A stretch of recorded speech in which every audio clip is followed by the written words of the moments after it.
Bonjour Philippe de Villiers. Bonjour Dimitri. On vous retrouve Philippe chaque semaine sur Europe 1, le samedi de 10h à 11h face à Philippe de Villiers avec Elliot Deval. Philippe, vous voulez un référendum sur l'immigration pour sauver la France, dites-vous. Et pour l'obtenir, ce référendum, vous lancez une pétition. Vous l'avez annoncé hier matin dans le JDD. Alors avant de vous demander pourquoi un référendum, quelle question, on en est où au bout de 24 heures au compteur des signatures, Philippe ? Entre 80 et 100 000. Et beaucoup de gens se plaignent, apparemment, parce qu'ils ne peuvent pas s'inscrire, parce qu'il y a trop de monde au portillon. Donc c'est inénarrable, ce qui se passe. Alors, un référendum sur l'immigration, Philippe de Villiers, qu'est-ce qui vous en a donné l'idée ? Pour deux raisons. La première, c'est que j'ai vu ce qui s'est passé pour la loi du plomb. Et je me suis dit, après tout, on veut sauver les abeilles, les insectes, les libellules, etc., ce qui est très bien. Je me suis battu pour la survie des abeilles par rapport à certains neurotoxiques, mais on pourrait peut-être faire la même chose pour les petits humains, pour les petits Français, pour les derniers Français. Et puis la deuxième raison, c'est que depuis que je fais l'émission sur CNews et sur Europe 1, je suis assailli, submergé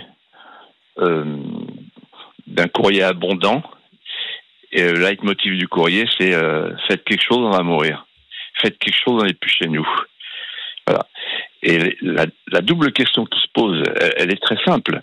C'est, est-ce que la France peut reprendre le contrôle de ses frontières, c'est-à-dire le contrôle de qui entre chez nous, et est-ce que la France peut prendre le contrôle de ceux qui doivent partir? Je rappelle que, dernier chiffre, depuis 1 an, malgré les efforts de l'actuel ministre de l'Intérieur, on a eu 130 000 au QTF prononcés et moins de 11% exécutés. Alors nous sommes face à un crime perpétré par une junte politicienne qui échappe au jugement de l'instant. Nous sommes en train de changer de peuplement, nous sommes en train de changer d'art de vivre, nous sommes en train de changer de civilisation. Quand on tue un homme, cela s'appelle un homicide. Mais quand on tue un peuple, cela s'appelle un populicide. Nous y sommes. Un référendum, ça permet de demander aux Français quelle France vous voulez demain. Est-ce que vous voulez encore une France française ou est-ce que vous voulez la créolisation de la Mélenchonie, une France ubérisée, c'est-à-dire la post-France de la Macronie et l'anti-France de Mélenchon. Voilà. Et donc il est urgent que le peuple français se prononce parce qu'en fait la mer monte. Qu'est-ce qui vous fait dire, Philippe de Villiers, que l'immigration est devenue le problème central de la France ? Pourquoi ? L'immigration, c'est la question centrale qui commande toutes les autres. Je peux vous prendre un exemple, l'école. L'école oscille entre le wokistan et l'islamistan. Et donc, l'école nous sort des crétins numériques qui sont appelés à devenir nos ingénieurs et qui finissent sur la rive partie de l'Aude à danser sur les cendres des vignerons. Vous voyez bien qu'on est dans une espèce de barbaricum. C'est-à-dire on perd nos mœurs, on perd notre civilisation, on perd notre art de vivre. On voit bien qu'on est en train de changer de civilisation. C'est simple. La France, aujourd'hui, porte un peuple résident. Je parle comme dans le tourisme au long cours. Un peuple résident qui est une confrontation de voisins de hasard. Il y a ceux qui sont là, mais qui ne savent pas d'où ils viennent, qui ne savent plus d'où ils viennent. Et il y a ceux qui arrivent, qui savent d'où ils viennent, mais qui ne savent pas où ils arrivent. Voilà. Mais comment un pays peut-il survivre quand il a perdu son récit fondateur? C'est-à-dire qu'il ne sait plus d'où il vient, il ne sait plus ce qu'il est, il ne sait plus quelle a été sa grandeur, il ne connaît même plus ses beautés secrètes.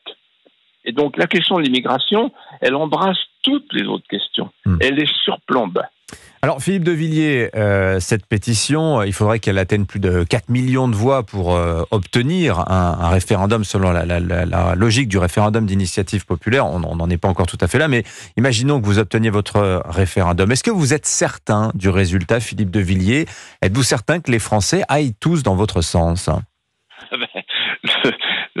Aujourd'hui, nous sommes dans une situation paradoxale qui d'ailleurs explique le succès de CNews, le succès d'Europe 1 et le succès de ma propre émission. Cette situation paradoxale est la suivante. On a d'un côté les élites mondialisées, celle de l'anti-France et celle de la post-France, la Macronie et la Mélenchonie. Disons la classe dirigeante qui a les destinées de la France en main depuis 40 ans. Et puis il y a le peuple. Et des gens qui sont au pouvoir depuis des années, ils ont transformé la société qui est devenue une dissociété. Les liens sociaux sont distendus et quand quelqu'un glisse au fossé, on lui jette une prestation. On fait du social avec du mental. On fabrique un hybride. Le solidaire solitaire. On est de plus en plus solidaire, on est de plus en plus solitaire. C'est ça la société qu'ils sont en train de fabriquer. Avec des gens qui viennent de partout, qui ne se connaissent pas et qui parfois se détestent. Le fameux face-à-face de Gérard Collomb. Merci beaucoup Philippe de Villiers. Pour sauver la France, il faut sauver la clé de voûte. La clé de voûte, c'est le chef de l'État. Il n'y a plus de chef, il n'y a plus d'État. Donc, il faut vite une élection anticipée. Vite. Parce que s'il n'y a pas la clé de voûte, c'est pas la peine de reconstruire les murs. Une élection anticipée, et il faut trouver ce que j'appelle un marin de gros temps. Il peut faire du cabotage. Cabotage, ça consiste à prolonger les problèmes qu'on ne peut pas résoudre. Il vaut mieux qu'il fasse de la haute mer. La haute mer, c'est les 50e rugissants, les 40e hurlants. Pour mettre le cap sur le relèvement du bâtiment dont les œuvres vives sont passées sous la ligne de flottaison. Ça veut dire un homme qui a la lucidité et le courage. La lucidité, la blessure la plus proche du soleil. La lucidité de comprendre qu'il n'y a plus les manettes, qu'on n'a plus les manettes. J'y reviens. Que la France a perdu le contrôle de ses frontières, de ses lois, de ses finances. Et le courage d'affronter, le courage d'escalader les murs d'eau et d'affronter les 3 féodalités. Donc ça veut dire accepter d'être mis au banc d'infamie, par avance. Les 3 États confédérés qui empêchent d'agir. Premier État confédéré, il faut rapatrier le pouvoir. C'est l'État profond, c'est le super État profond de Bruxelles. Donc il faut dire à Bruxelles maintenant, c'est nous qui commandons, chez nous. C'est le peuple français qui reprend les manettes. Et donc qui reprend la potestas. Ensuite, il faut reprendre le premier banc d'infamie, parce que vous allez voir les cris, les hurlements, rien qu'après cette émission. Qu'est-ce qu'on va entendre? Parce que là, on touche au tabou. Deuxième tabou, la deuxième féodalité, c'est la République des juges. C'est la toge qui commande. C'est la toge qui commande parce qu'en fait, elle commande à partir d'une double préférence. Notez bien. La préférence de l'étranger sur le national. J'ai pas le temps de développer, mais ça serait important de développer. Et la préférence du criminel sur la victime. Donc, deuxième banc d'infamie. Si on touche au juge, à la jurisprudence, renverser la jurisprudence. Et troisième banc d'infamie, il faut s'attaquer à la féodalité des élites mondialisées qui rêvent de faire de la France un laboratoire planétaire du paradis diversitaire, pour reprendre l'expression heureuse du talentueux Mathieu Bocoté.